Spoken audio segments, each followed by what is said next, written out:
Alright, praise God. Ayan, parang clan nyo na, hindi family. Buong barangay. Alright, we praise God po sa oras na ito na pinagkalo po sa atin ng ating Panginoon. We praise God for this day. This is the day that the Lord has made na ang ating Panginoon ay nabuhay at itong kapag kabuhay po ng ating Panginoon, this is the heart of our faith.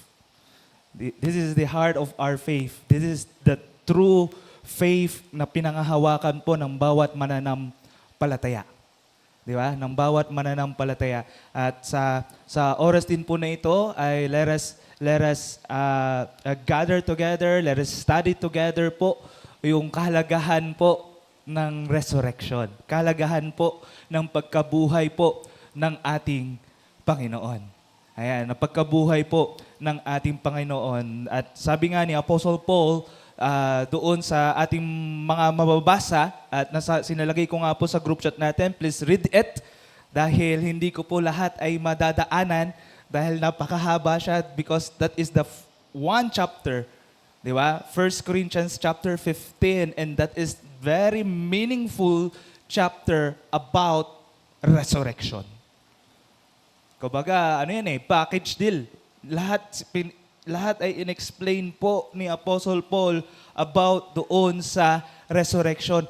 Ang kahalagahan ng pagkabuhay ng Panginoon, ang kahalagahan ng resurrection, ang kahalagahan ng ating Panginoon ay buhay. Di ba? Ang ating Panginoon ay buhay. So, this is not just a Christian tradition. Di ba?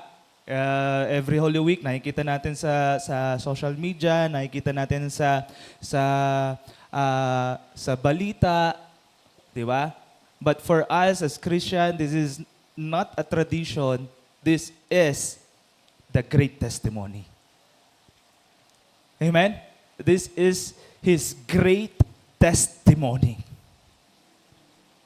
Yung pagkabuhay po ng ating Panginoon. And this is the heart of our faith. That's why,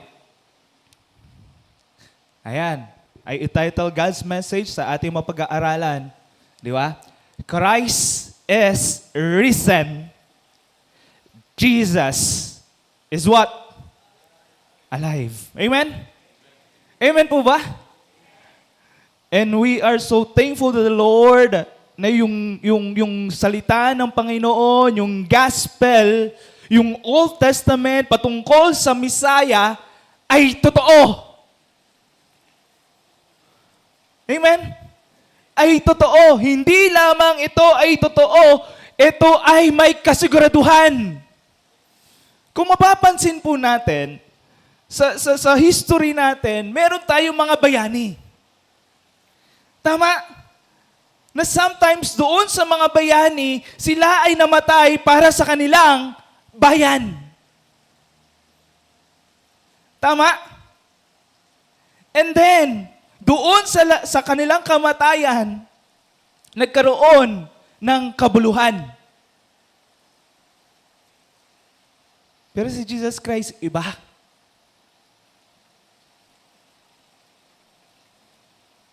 Namatay siya sa buong mundo. Namatay siya para sa lahat. At ang kanyang kamatayan, hindi lamang nagkaroon ng kabuluhan, pinatotoo niya ito na totoo yung sinasabi ng Biblia. At hindi lamang siya nanatiling patay. Ikatlong araw siya ay nabuhay na muli. At walang sinuman sa history ng mundong ito na merong isang bayani, na merong isang tagapagligtas na nabuhay na muli.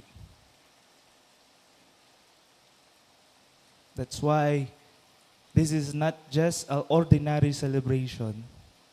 This is our heart of our faith. This is our foundation of our faith because yung testimony ng ating Panginoon ay totoo. Amen? Ay totoo. Kaya sa oras na ito, hindi ko na po dahil isang chapter po ito. Okay? Pero I promise na hindi po natin lahat ay dadaanan yung mga independent na mga verses, yun lang po yung ating didiinan at ipapaliwanag. Alright?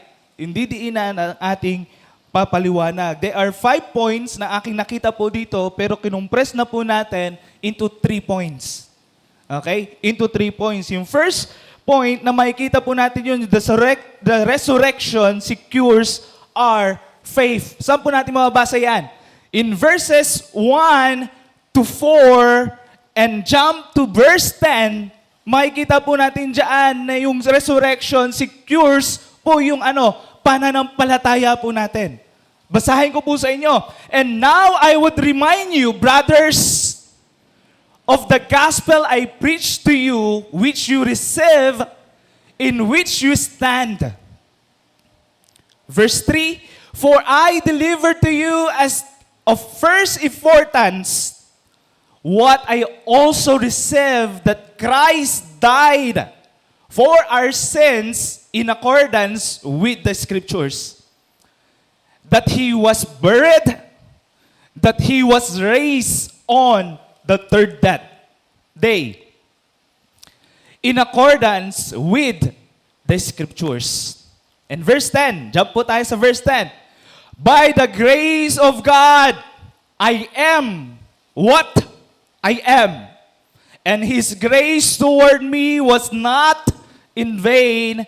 On the contrary, I work harder than any of them, though it was not I, but the grace of God that was with me. Una na mapag-aaralan natin, ang resurrection po, sinisecures niya yung ang ating pananampalataya. Na si Apostle Paul, kumbaga, dinidil niya yung mga mananampalataya, dinidil niya rin yung mga false teachers in this context.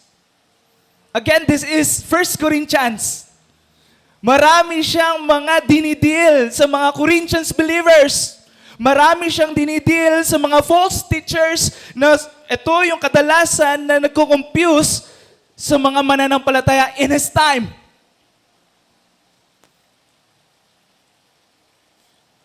And this time, and this chapter, kumbaga talagang inarticle niya, kumbaga parang article to eh. Parang sabihin natin, parang masteral na pinaliwanag niya yung kabuuan ng resurrection. Na yung ibang mga mananampalataya, nalito na, yung mga false teachers ay nagsisilabasa na hindi sila naniniwala about sa resurrection. Even Paul himself, nung siya pa ay hindi pa mananampalataya at hindi niya naki-encounter ang ating Panginoon, the gospel is heresy.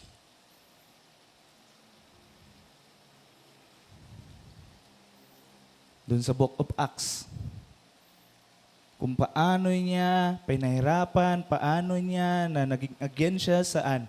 Sa mga mananampalataya at tagasunod ng ating Panginoong Hesukristo.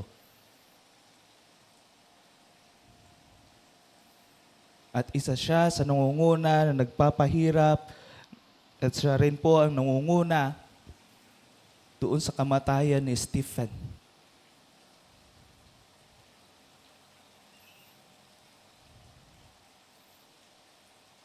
But we praise God, Paul himself, Paul mismo, sa Apostle Paul ay isa sa mga niligtas ng ating Panginoon. Na yung pananampalataya about sa resurrection, ng mga pananampalataya ng tagasunod ng ating Panginoon, ay totoo. Hindi siya haka-haka lamang. Hindi siya parang values formation lamang.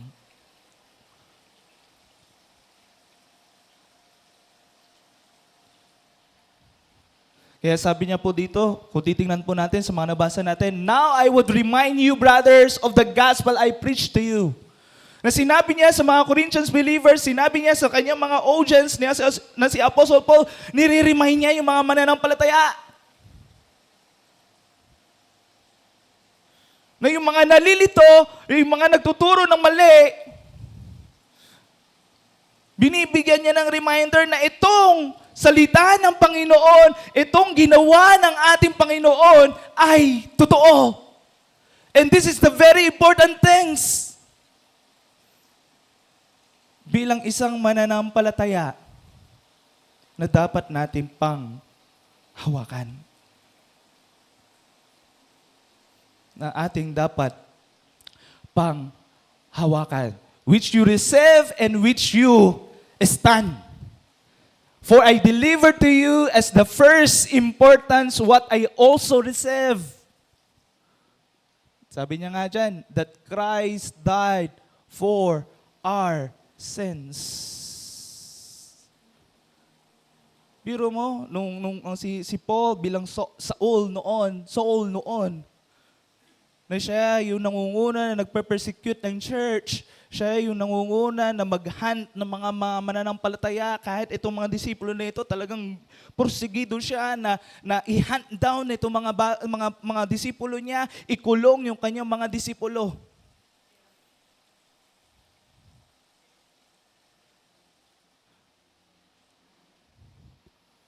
And then naranasan niya yung kaligtasan ng ating Panginoon. Yung purpose ng pagkamatay ng ating Panginoon. Yung pagbayad ng kasalanan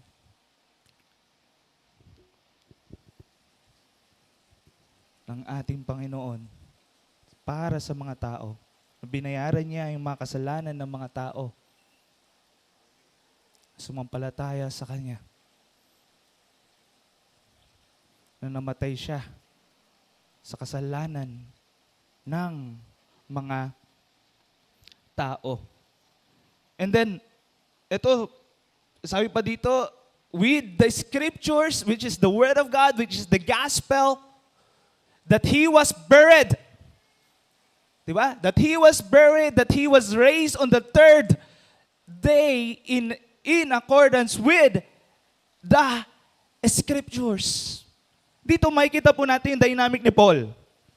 Hindi niya kaagad sinabi na ang Panginoon namatay sa iyo. Ang Panginoon ay kumbaga nilibing. Ang Panginoon, ikatlong araw siya ay nabuhay na muli. Pero nakita niyo po, 2 beses niya sinabi na in the scriptures, with the scriptures. Which is, ito na yung sinasabi, ito na yung pinag-aaralan, ito yung mga sinasabi ng mga mananampalataya. Nung una, hindi siya maniwala.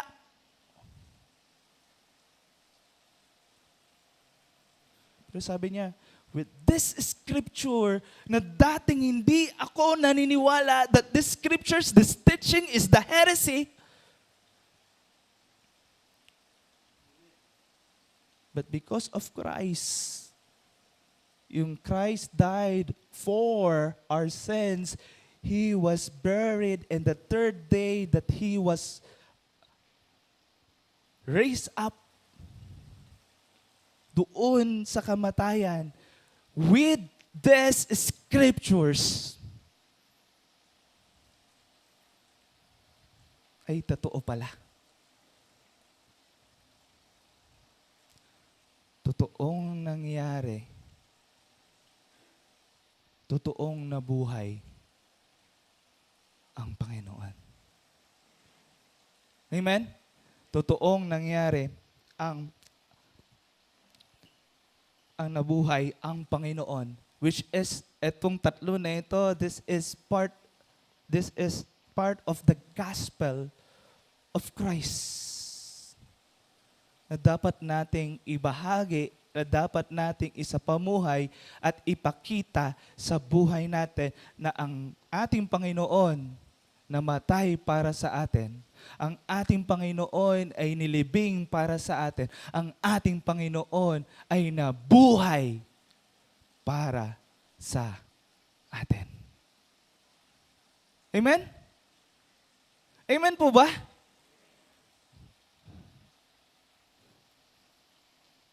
And then pinatotoo po ito ng mga witnesses. And yung last is si Apostle Paul. Siya yung nagpatotoo rin sa bagay na ito. Kung mababasa niyo po, please open your Bible, in the Bible app kung meron kayong dala. Ay i-open niyo po in 1 Corinthians 15. And then doon po sa verses 5 to 8, ito po yung mga eyewitnesses ng ating Panginoon. Na una, nagpakita ang ating Panginoon kila Cephas, the 12, and more than 500 brethren. Ano pa? Kay James. Ano pa? To all apostles. And finally, Paul himself. Tama? Doon sa verses 5 to 8, na mababasa po natin, kung tinitingnan nyo po yung Biblia nyo, ito po yung mga eyewitnesses. Ito po yung nagpakita ang ating Panginoon sa kanila at nagpapatunay na buhay siya muli. Hindi ito hallucination. Hindi ito imagination. At kung titingnan po natin yung history, biro mo, itong mga mananampalataya na ito, itong mga 500 na mga followers ng ating Panginoon na nagpakita ang ating Panginoon sa kanila, itong mga disipulo, even Paul, handang mamatay para sa ating Panginoon. And then sinasabi nilang hindi totoo.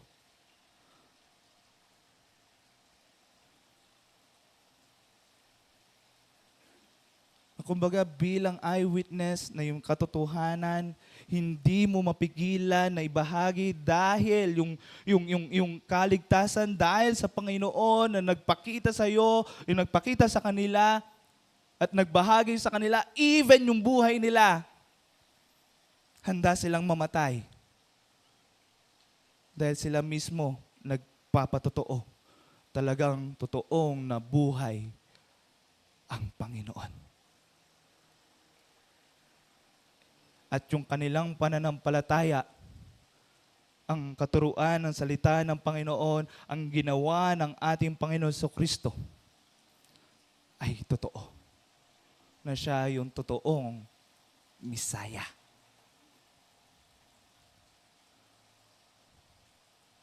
Tama? Na siya yung totoong Misaya. Na kumbaga, hindi lamang ang Panginoon, pinatotoo niya yung patungkol sa kaligtasan, patungkol sa pagbayad ng mga kasalanan ng tao. Ganon din yung lahat ng mga eyewitnesses, pinatotoo nila na talagang totoo na nabuhay ang ating Panginoon. Tama? Ang ating Panginoon. Kaya, sabi niya nga po dito, but by the grace of God, I am what I am. Ito po makikita po natin. Nakita po natin yung story ng gospel. Yung story ng gospel, ang Panginoon namatay sa ating mga kasalanan. Nilibing siya at ikatlong araw siya ay nabuhay na muli. And that is the story of gospel. That is the story of Christ. And pangalawa, nakita po natin doon, yung gospel ay totoo dahil marami ang nagpapatotoo. At handa silang mamatay para sa katotohanan na ito. Pangatlo, na makita natin na sinabi ni Paul, yung gospel nagbabago. Anong nagbabago? Hindi ang salita ang buhay. Kaya sabi niya nga doon, yung witnesses, and finally, himself.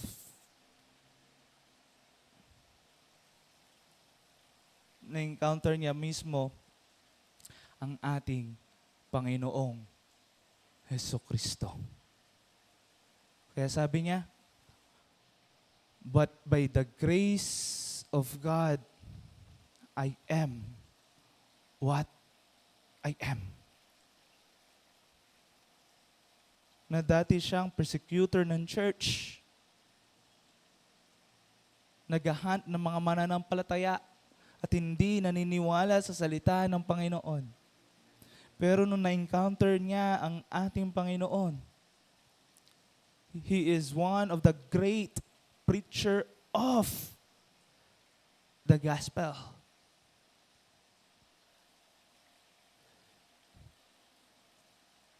Hindi siya naligtad dahil magaling siya. Biro mo, mamamatay tao na nga siya eh.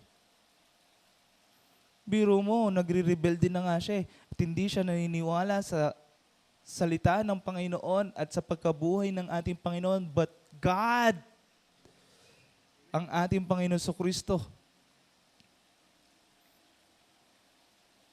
magpakita sa Kanya,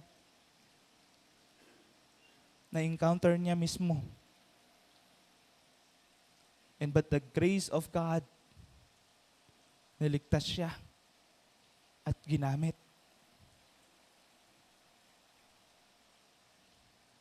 Kaya sinabi niya dyan, by the grace of God, I am what I am. Hindi naman siya dapat iligtas sa ginawa niya. Pero sabi niya, ito yung biyaya ng Panginoon na binigay sa kanya. At siya ay binago. Dating persecutor ng church, naging great preacher ng gospel. Amen? Kaya walang sino man na magsasabi, kahit sabihin natin na masama ang ugali niyan, o parang hindi na nagbabago yan, walang dapat magsabi ng bagay na yan.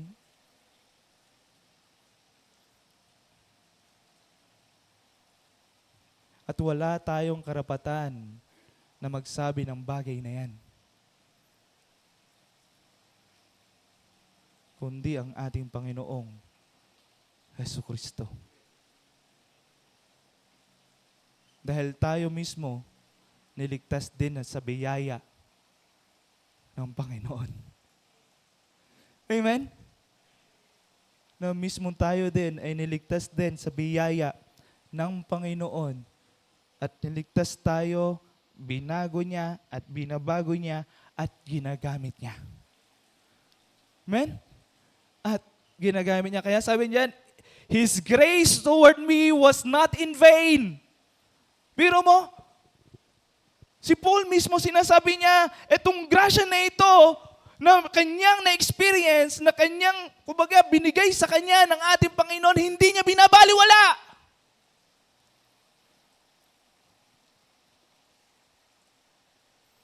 Ito yung nagbibigay motibasyon sa kanya para magpatuloy. Ito ang nagbibigay motibasyon sa kanya para patuloy na sumunod palalo sa Panginoon at kumilala pa sa kanya. Amen? Kaya sabi niya dyan, hindi ko ito binabaliwala. On the contrary, I work harder than any of them. Why? Pero sinabi niya, mas nag-labor siya sa kanila. Nagtrabaho siya kaysa sa kanila. Kung titingnan natin yung praise, parang sabihin natin, paano nagmamayabang si Paul? No! Ganito niya, gaano siya nagkukumit sa Panginoon. Sabi nga sa Romans 1:16. Di ba, na doon, makikita natin doon, sa Romans 1, makikita doon na kung paano siya nagpupursige, kung paano siya nagkukumit sa Panginoon, kung paano siya naglilingkod sa Panginoon because of the power of salvation is because of the grace of God. Nabiro mo sinasabi niya, I am a debtor of Christ. Kung debtor nga, utang eh. Kumbaga, obligado, inoobliga niya yung sarili niya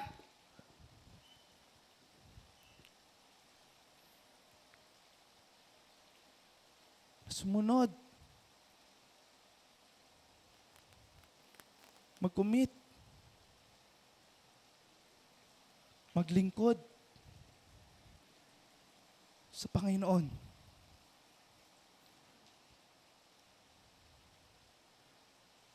Kaya sinabi niya, hindi lamang yung I am a debtor, I am eager to preach the gospel. And sabi niya pa doon, I am not ashamed of the gospel. This is what sinasabi niya, I labor more because of His commitment is because of His what? Deeper commitment na paglilingkod niya sa Panginoon na yung grasyang natanggap niya na dating nagpapahirap ng mga Kristiyano,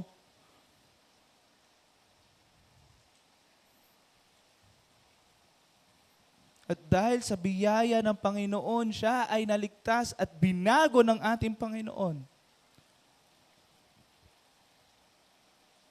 Hindi niya ito binabaliwala.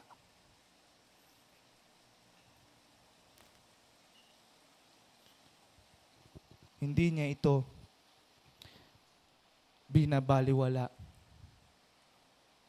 At dahil sa gospel at sa biyaya ng Panginoon, binago siya.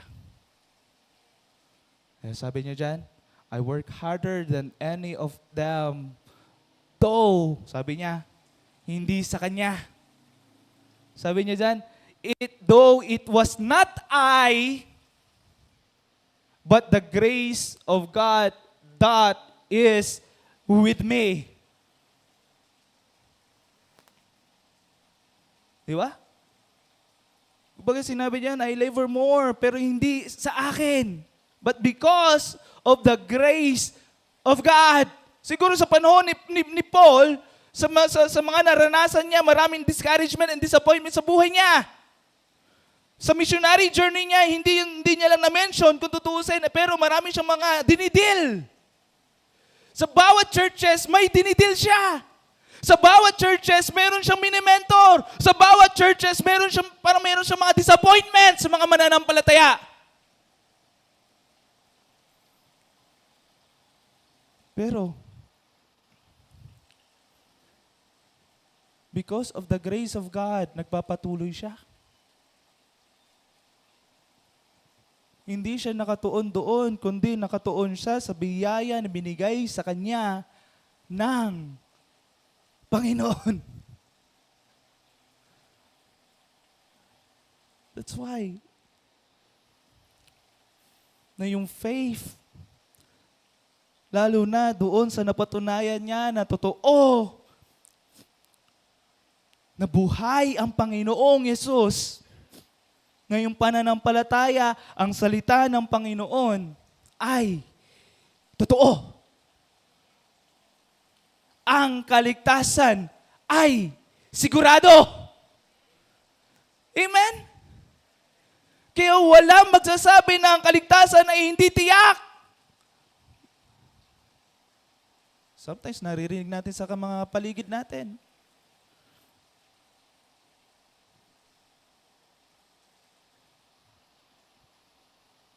Kaya gumagawa tayo ng paraan para maligtas. Ino-obtain natin yung kaligtasan. Hindi po. Tingnan niyo po, siya mismo ang gumawa. Namatay siya para sa atin, sa ating kasalanan. Nilibing siya at ikatlong araw siya ay nabuhay na muli. This is not our own works, own effort. This is His own effort.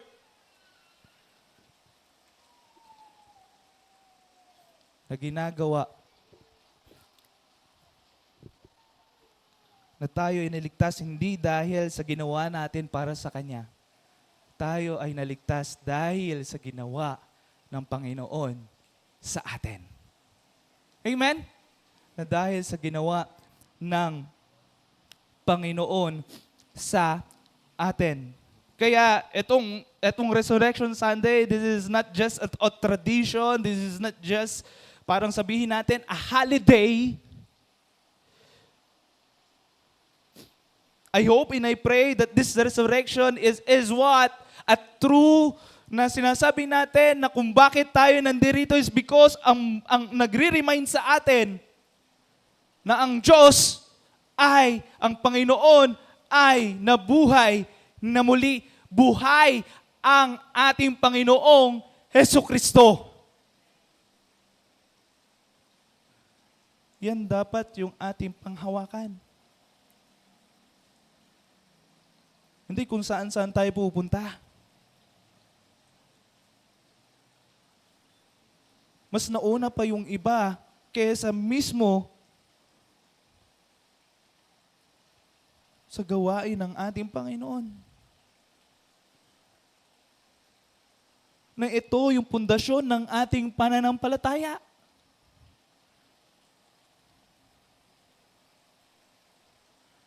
Na ito yung nagpapatunay na totoo ang ating pananampalataya.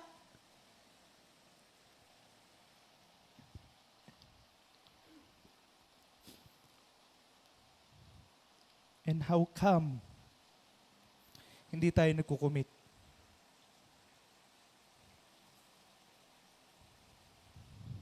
How come na ba't hindi tayo naglilingkod? At nagiging lukewarm tayo?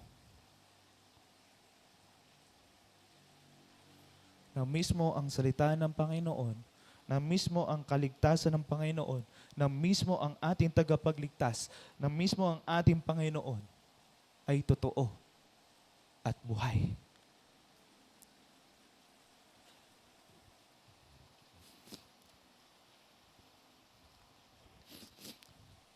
E tulad si Apostle Paul,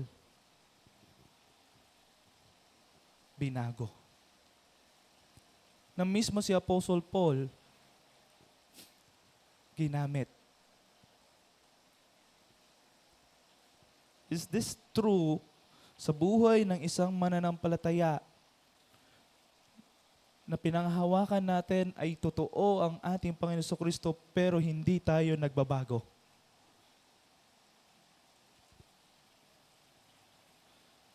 It is true na buhay ang ating Panginoon pero hindi tayo makapag-commit. That is true na buhay ang ating Panginoon pero pilit pa rin natin binabalikan yung binago sa atin ng ating Panginoon.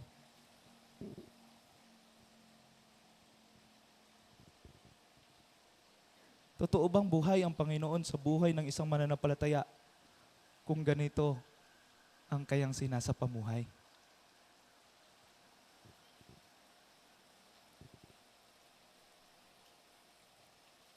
Totoo ba talaga buhay si Jesucristo sa buhay mo?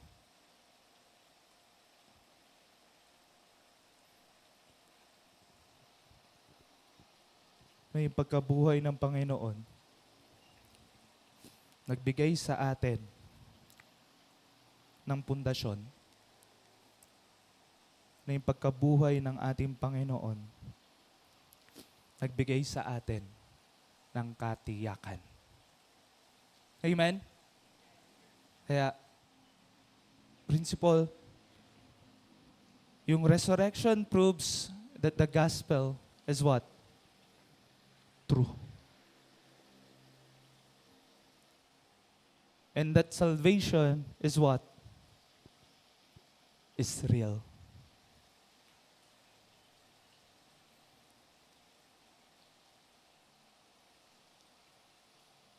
Nagpapatunay ang pagkabuhay ng ating Panginoon sa ating pinag-aaralan at ang kaligtasan na tinanggap natin ay may kasiguraduhan. That I hope and I pray totoo talagang buhay ang Kristo natin sa buhay natin. Like Paul himself, sabi niya nga, di ba? but by the grace of God, I am what I am. Amen? Amen po ba? Pangalawa, na makikita po natin, hindi lamang sinecures niya yung ating pananampalataya, sinecures niya rin yung ating future. Sinabi po dito in verses 20 to 23, and then jump tayo sa 26, sabi po dyan, but in fact, Christ was been raised from the dead, the first fruit of those who have fallen asleep. For as by a man came death, by a man has come also the resurrection of the dead. For as in Adam all died, so also in Christ shall all be made what?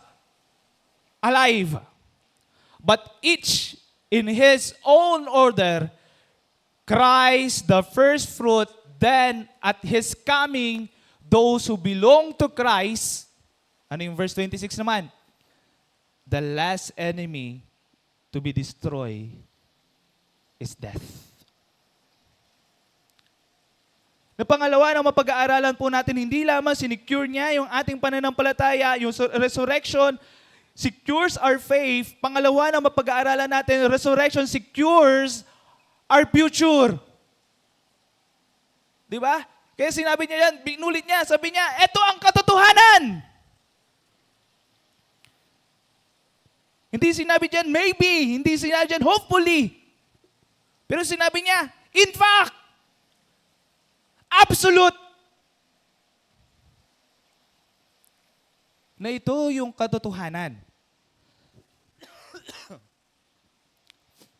ng ating Panginoon sa Kristo ay nabuhay. Then sabi niya diyan, and the first fruit of those who fall asleep. Ano yung sinabi dito ni Paul? Bakit kaya ito yung sinabi ni Paul? Ano yung first fruit? And then ano yung asleep? Di ba? Na pinapakita dito, he is the first fruit of those who fallen asleep. Na kumbaga sinasabi dito, tinuturo ni Paul na si Kristo, ang ating Panginoon sa Kristo, siya ay ano po? Unang halimbawa.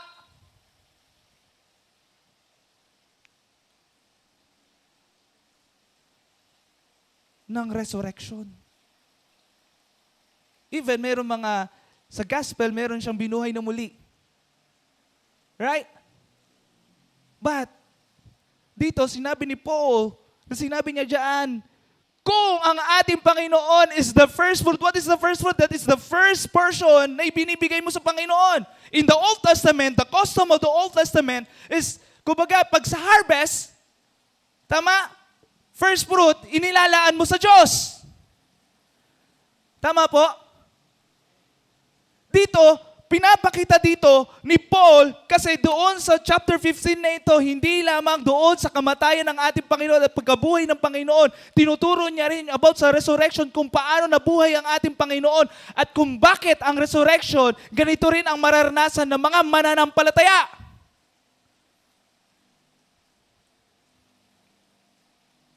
Dahil mismo ang Panginoon natin na-resurrect. Kung ang Panginoon natin ay nabuhay muli, kaya niyang buhayin ang mga mananampalataya. Kumbaga, sa Corinthians, kumbaga hindi lamang niya dinidil yung mga Saducean, hindi niya lang dinidil yung mga false teachers, hindi niya lang dinidil yung mga mananampalataya, dinidil niya rin yung mga mananampalataya na they are questioning, paano na kaya yung mga mahal ko sa buhay na namatay na?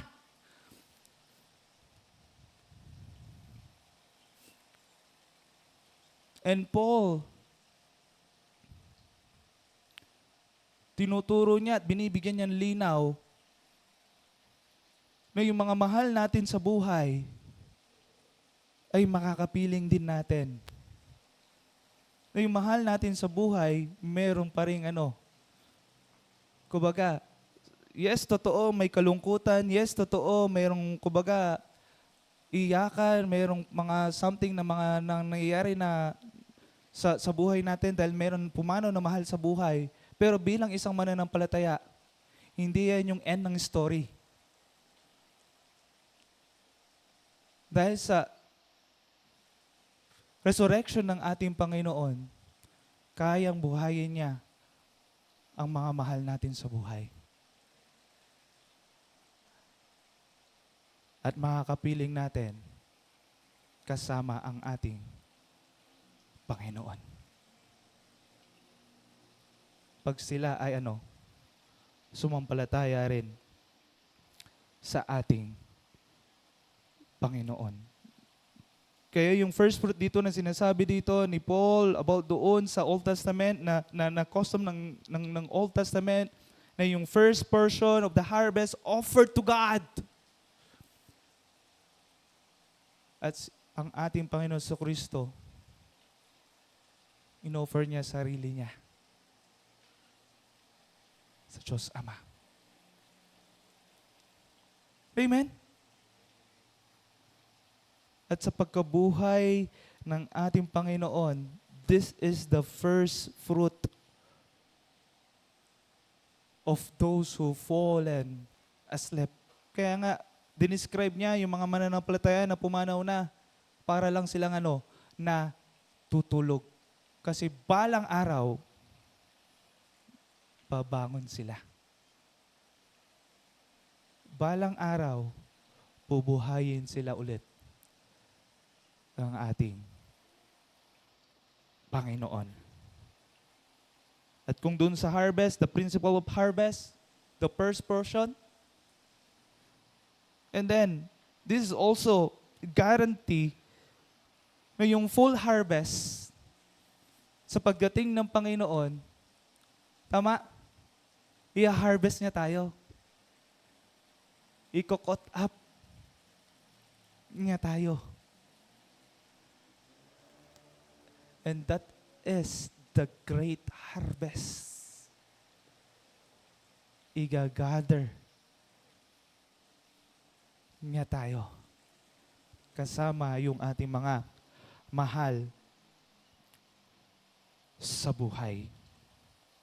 Kaya, di lamang doon po, dahil, kumbaga, dinescribe niya about doon kay Adam. Tama, sabi niya po dito, for us in Adam, all died. Ba't sinabi niya yon?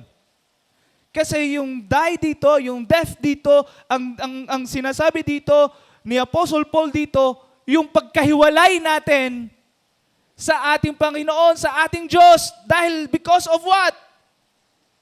Sin. Tama po? Because of sin. Na yung sin na ito, na-impute din sa atin, namana po natin. Kaya kahit tayo lahat dito, walang magsasabi na hindi nagkakasala, even the baby himself.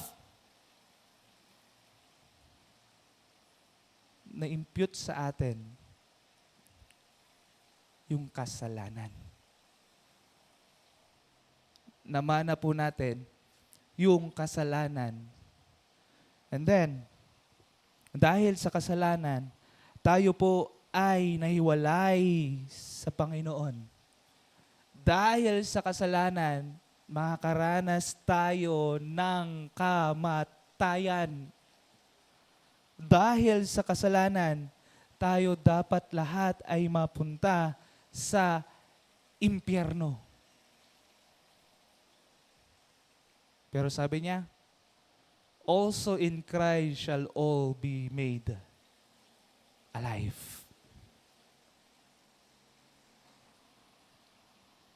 Pag na kay Kristo, ano yon? Bubuhayin niya. Di ba? Parang dun sa abiding, He is the true vine. He is the source of life. Tama? In Him, pag wala tayo sa Kanya, tayo patay. Pero pag tayo nasa Kanya, tayo Kanyang bubuhayin. Amen? Tayo Kanyang binuhay. And in Him, in Christ, na kay Adam, merong kamatayan, sa Kanya merong ano? Victory!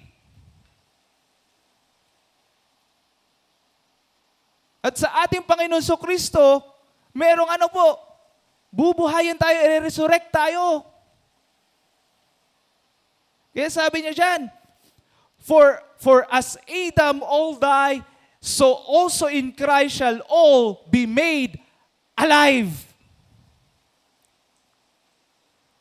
Diba? Grabe si Paul, no? Kumbaga, parang inarticle niya talaga yung resurrection eh. Nung tayo ay kay Adan, at namana natin yung kaligtasan, namana natin yung kasalanan, at walang kasiguraduhan na tayo mapupunta sa piling ng ating Panginoon, tayo ay lahat na mapupunta sa impyerno, at tayo hahatulan ng ating Panginoon. And then, dumating ang ating Panginoon Kristo, nagkaroon ng pag-asa, nagkaroon ng tagumpay, nagkaroon ng buhay. Amen? Na yung resurrection, hindi lamang doon sa pagkabuhay ng Panginoon, ang lahat ng mga mananampalataya na pumanaw na, ay mararanasan nila yung pagkabuhay na muli. Kasi mismo ang Panginoon na buhay. Amen? At kaya niyang buhayin ang mga palataya.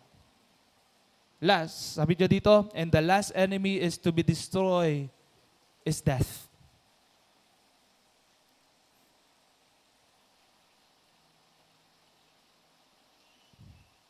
Ang Panginoon na napagtagumpayan niya ito. Amen? At dahil dito, mapagtatanggumpayan din natin ito. Dahil sa Panginoon. But sinabi ni Paul, the last enemy to be destroyed is death. Kasi ito yung lahat na pinagkakatakutan ng tao. Ang kamatayan.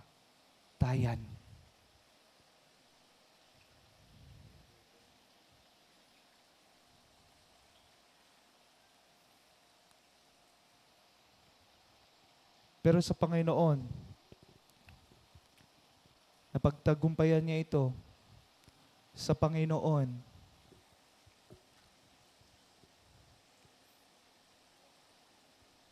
Nabuhay siyang muli. That I hope and I pray sa atin, kung ang Panginoon ay tagumpayan niya ang kamatayan, tinuro niya sa atin na huwag kang matakot sa kamatayan. Dahil hindi nagtatapos dyan ang istorya natin. Na doon sa kamatayan na ating mararanasan,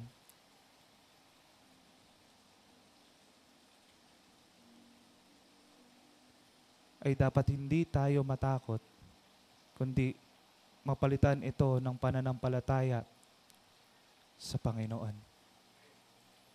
Na yung pananampalataya na ito ay siya lamang. Kung dumating man ang kamatayan na ito,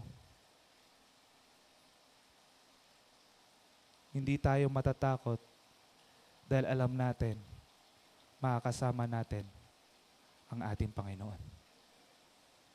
Amen? Hindi tayo matatakot dahil bubuhayin tayo muli ng ating Panginoon. Amen? At makakasama natin ang Panginoon. Kaya, because Christ rose, the grave is not the end of our story, but the beginning of what? Our eternity. Di po dyan nagtatapos yan.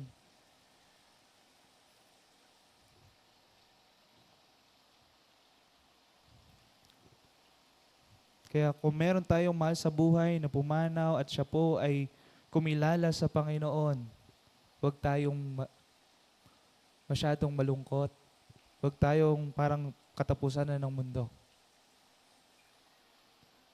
Dahil balang araw sa pagdating ng Panginoon, ay makakasama natin sila. Amen? Na makakasama po natin sila. Kaya yung story natin, the story is not over. That is the beginning of our eternity. Pangatlo,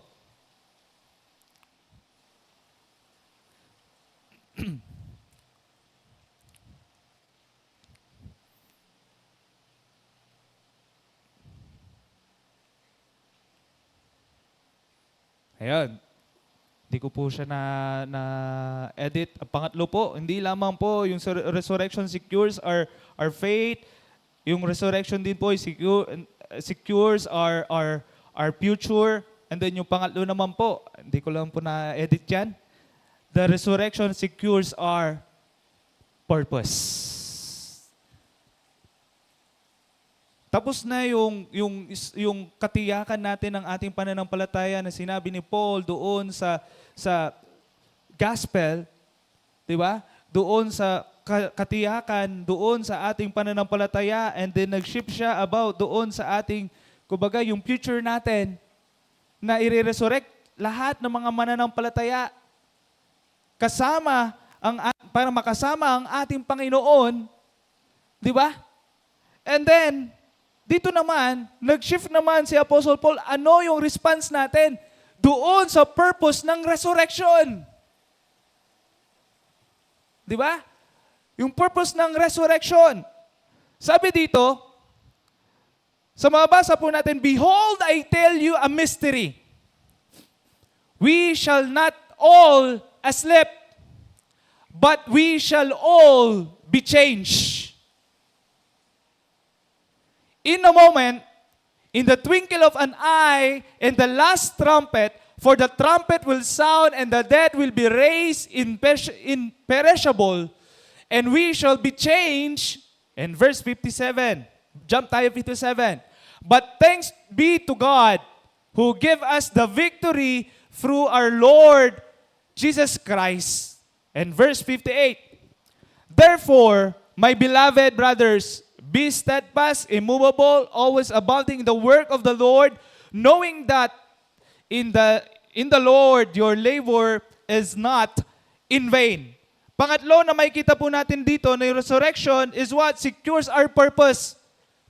Ano yung purpose po natin? Anong purpose ng resurrection po na ito? Una na makikita po natin dyan, sabi niya nga doon, ng katotohanan, behold, I tell you the mystery, we shall not fall asleep, but we shall all be changed. Dito, tinuturo po ni Apostle Paul about doon saan? Pagdating ng Panginoon. Tama? Yung pagdating ng ating Panginoon, na ano po? Diba, meron, kumbaga, mga mahal natin sa buhay, sila ay pumanaw na. And then sinabi niya, hindi lahat ay ano po? Sabi diyan, hindi lahat ay mafo-fall asleep.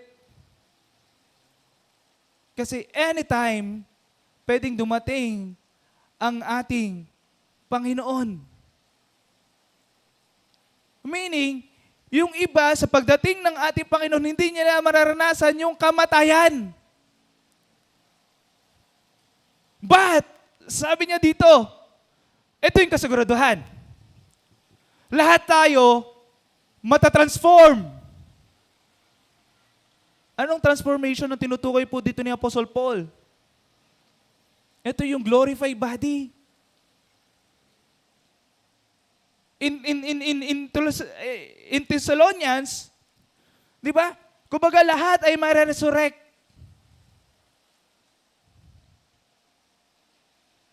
At sa pagdating ng Panginoon, nawa sa kanyang pagdating ay tayo ay naglilingkod sa kanya, na tayo ay, kumbaga, kumikilala sa ating Panginoon, i-caught up niya tayo. At sa pag-caught up na ito, babaguhin niya yung pangangatawan po natin. Magkakaroon tayo ng hindi po ang physical body but glorified body. Na hindi na nasisira. Perfect na yung body po natin. Yan po yung sinasabi po, yung mystery na sinasabi ni Paul dito. Hindi lahat makakaranas ng kamatayan. Dahil sa pagdating ng Panginoon, ang lahat ng nabuhay, ang lahat ng patay ay re-resurrect at lahat ng buhay ay ikokot up niya. Pero ang kasiguraduhan, lahat babaguhin niya. Lahat ay mabibigyan ng glorify body. Kaya sabi diyan, in a moment, in the twinkle of an eye, in the last trumpet, for the trumpet will sound and the dead will be raised imperishable, and we, sabi niya, kasama na siya, we. Kasama po tayo, we. Hindi them. Sinabi diyan, we shall be changed. Praise God po. Sa pagdating ng Panginoon, any moment, anytime,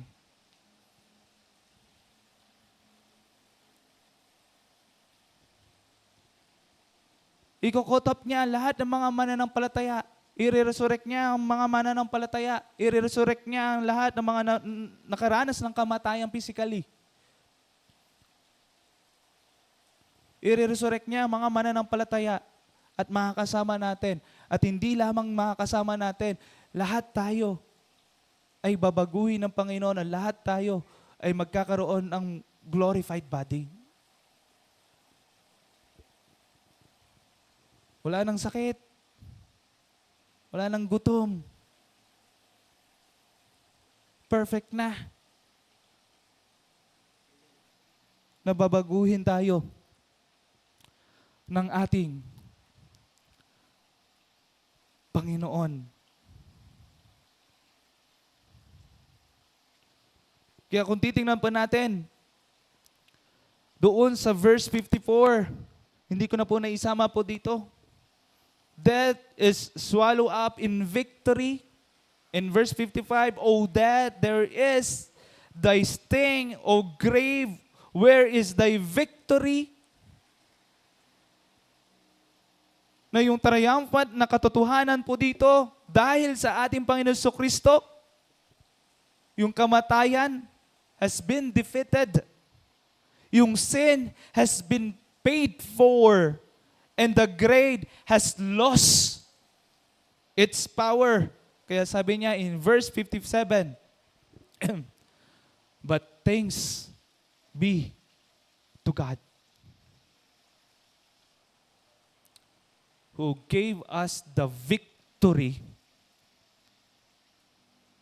through our Lord Jesus Christ.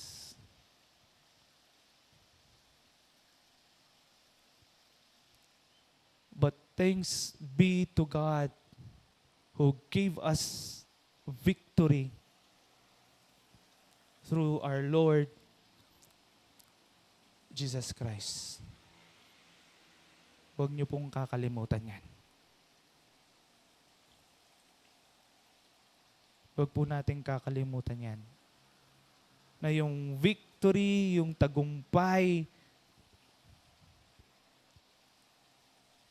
dito, na sinasabi ni Paul, thanks be to God. Kumbaga siya ay nagpapasalamat sa Panginoon, siya ay nagpupuri sa Panginoon is because yung victory na binigay niya sa atin sa pamamagitan ng ating Panginoong Jesucristo, na yung victory na ito, hindi ito na-earn. Sabi dyan, is what? Gives us the victory. Hindi po siya na-earn. Binibigay siya.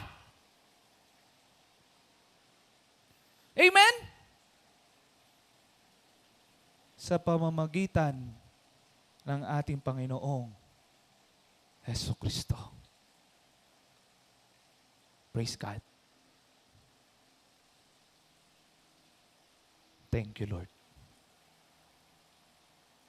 Hindi na natin kailangan pahirapan pa yung sarili natin. We are already victorious because of Christ.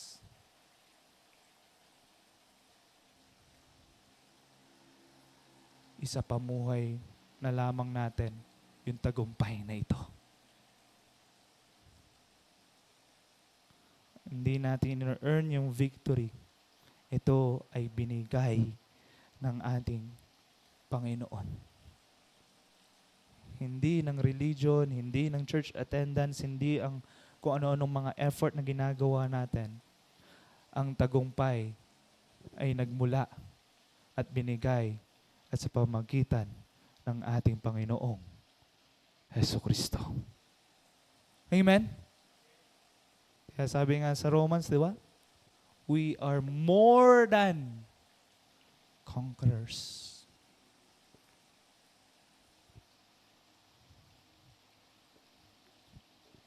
We are more than conquerors. And God, Paul, sinabi niya dito, this is the response nawa. Nalaman mo na totoo ang pagkabuhay ng Panginoon. That secures our faith. Na yung pagkabuhay ng Panginoon, nagbigay ng katiyakan sa atin.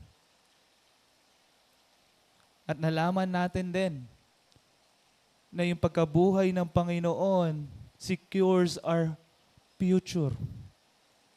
That any moment sa pagdating ng ating Panginoon, lahat ay mariresurrect.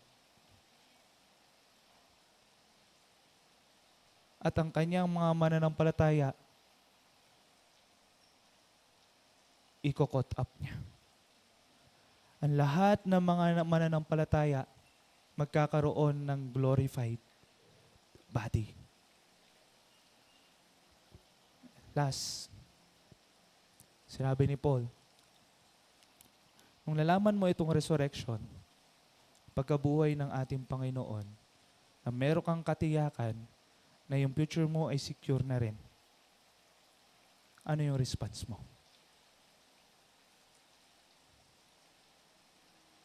Na yung victory, hindi mo ni-earn, binigay para sa'yo. Ano yung response mo? Sabi dyan, ni Paul, therefore, my beloved brothers, be steadfast, immovable, always abounding in the work of the Lord, knowing that in the Lord your labor is not in vain. What is our response?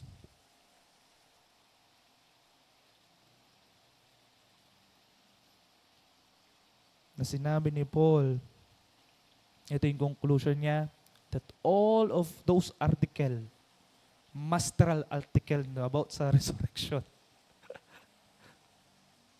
at talagang dinefend niya yung patungkol sa resurrection, sa pagkabuhay ng ating Panginoon. Hindi lamang doon sa pagkabuhay ng Panginoon, sa mangyayari pa, yung purpose ng resurrection. Now, ano yung response mo bilang isang mananampalataya? Kaya sabi niya, therefore, be steadfast. Therefore, be steadfast. Therefore, be immovable. Therefore, always abiding in the work of the Lord, knowing that in the Lord your labor is not in vain.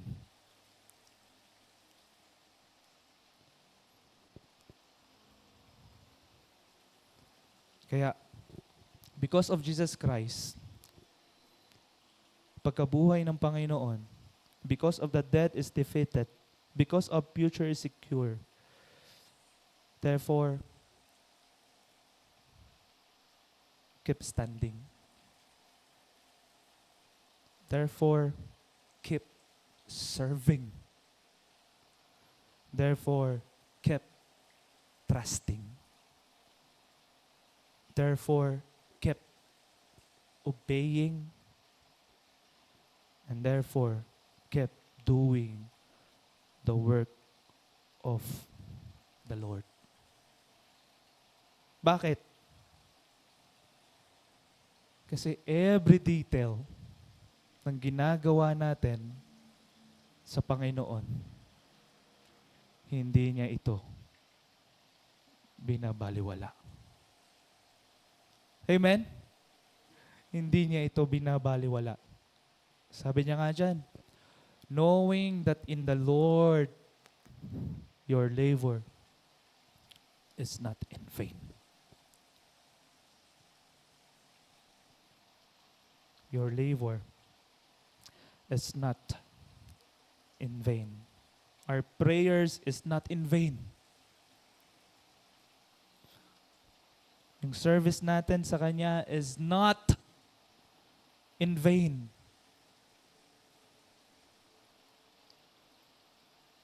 Yung paglilingkod natin sa Kanya is not in vain. Yung katapatan natin sa Kanya is not in vain.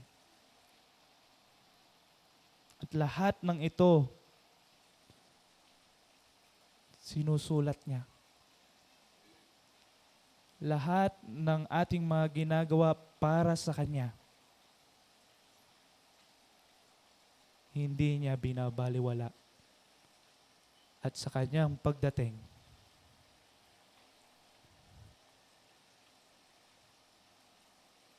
siguro maririg natin just like the servant and the master, well thou good and faithful servant. Amen? Na mga lahat ng kapaguran, lahat ng mga ginawa natin para sa Panginoon, na nawa talaga sa Panginoon, ay hindi natin ito, ay hindi binabaliwala ng ating Panginoon. Because our Christ is risen. Because Jesus is alive. Dahil yung sinasampalatayaan natin, yung tinanggap natin at pinaglilingkuran natin, ay buhay na Panginoon. Ay buhay na tagapagligtas. Kaya hindi niya binabaliwala yung ginagawa mo. Dahil buhay siya. Amen? Dahil buhay siya. Our faith is secure, our future is certain, our labor is not in vain because Jesus Christ is alive.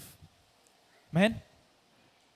And then, the resurrection assures believers that every act of faithfulness done in the Lord carries eternal value.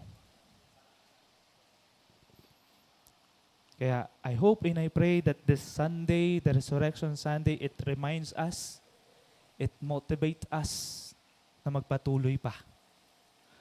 Kilalanin pa ang Panginoon, maglingkod pa sa Panginoon hanggang sa Kanyang pagdating. Amen? Hanggang sa Kanyang pagdating.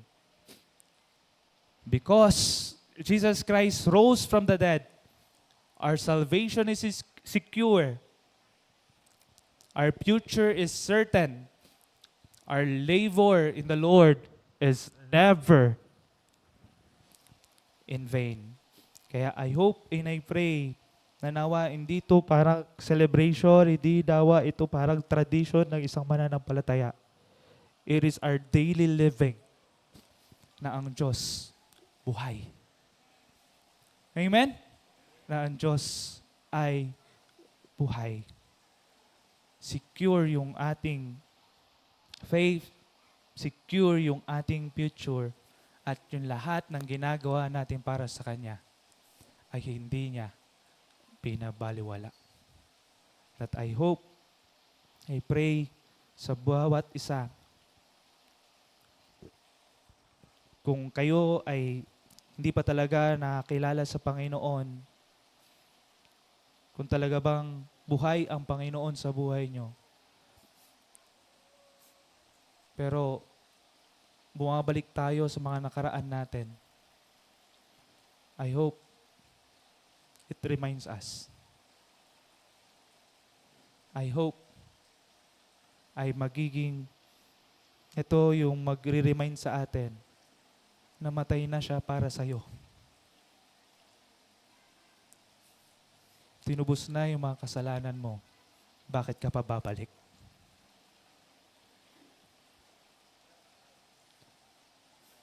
At it challenge us. Dahil buhay ang Panginoon, minomotivate niya tayo. Kahit may mga discouragement, disappointment, at mga mangyayari pa sa buhay, ang Panginoon natin ay buhay. At ang Panginoon natin ay babalik any moment. At lahat ng mga ginagawa natin para sa Kanya, hindi niya ito binabaliwala. At kung tayo naman ay hindi pa lubusan kumikilala sa ating Panginoon, this is the right time na magtiwala ka sa Diyos. Magtiwala ka sa Kanya. Dahil ang tagapagligtas natin at Panginoon natin, hindi siya patay na tagapagligtas. Hindi siya patay na Panginoon. Siya ay buhay na Panginoon at tagapagligtas. Kaya magtiwala ka. Sumampalataya ka sa Panginoon. Amen? Tayo ay sumampalataya sa ating Panginoon. Tayo po ay manalangin. Let us pray. Father, salamat po muli sa oras na ito. Thank you, Lord, for your word. Thank you, Lord, for the promise, the absolute truth na aming napag-aralan, Panginoon, na kayo po ay totoo. Na kayo po ay namatay para sa amin. Tinubos yung aming mga kasalanan, pero hindi kayo nanatiling patay. Kayo po ay nabuhay. We thank you, Lord, na kayo po ay nabuhay. We thank you, Lord, dahil kayo po ay buhay na Panginoon, buhay na tagapagligtas, na yung aming pananampalataya, ang kaligtasan na binigay niyo po sa amin, ay totoo at tiyak. And we pray, O Lord, na nawa mapanghawakan po namin ito. We pray, O Lord, na maging totoo kayo sa buhay po namin.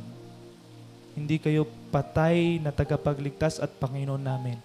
Kayo'y totoong buhay na Panginoon, buhay na tagapagligtas ng buhay namin. We pray, Lord, na mas lalo pa kami na kumilala sa iyo, mas lalo pa kami na maglingkod sa iyo, mas lalo pa kami na lumalim ang aming pananampalataya po sa inyo. At sa tulong niyo, ay babaguhin niyo po kami. At sa tulong niyo, ay gagamitin niyo po kami, Panginoon. Salamat, Lord, dahil sinecure niyo po ang aming faith. Salamat, Lord, dahil sinecure niyo po ang aming future. And salamat, Lord, na yung binigyan niyo po kami ng layunin na maglilingkod sa inyo at sa paglilingkod na ito, hindi niyo po ito binabaliwala dahil kayo po ang Diyos, ang Panginoon at tagapagligtas na buhay. Salamat po muli sa oras na ito sa tayong pangalan na Jesus. Amen and amen. Tawagin ko si Shai.